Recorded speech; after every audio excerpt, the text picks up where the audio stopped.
జై శ్రీరామ్. శ్రీరాముని ఆశీస్సులు మరియు పవిత్రమైన ఉంగరాన్ని స్వీకరించిన తరువాత హనుమంతుడు విశాలమైన సముద్రాన్ని దాటాడు. అతను మేఘాల మధ్య ఎగురుతున్నప్పుడు ఆకాశం వణికిపోయింది. అతని హృదయం భక్తితో నిండిపోయింది మరియు అతని మనస్సు సీతాదేవిని కనుగొనడం ఒక లక్ష్యంపై స్థిరపడింది.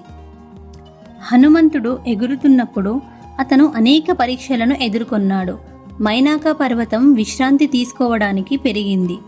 సురస మరియు సింహిక వంటి రాక్షసులు అతన్ని ఆపడానికి ప్రయత్నించారు.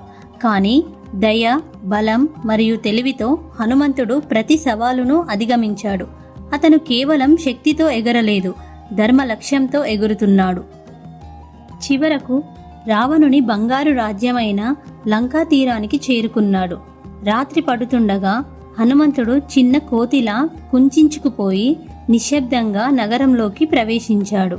వీధులు సంపద మరియు శక్తితో మెరుస్తున్నాయి, కానీ హనుమంతుని కళ్ళు సీత ముఖం కోసం మాత్రమే వెతికాయి.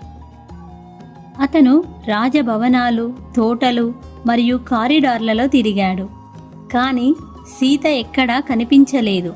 అతని హృదయంలో అప్పుడు రాత్రి నిశ్శబ్దంలో అతను ఏడుపు యొక్క మృదువైన శబ్దం విన్నాడు.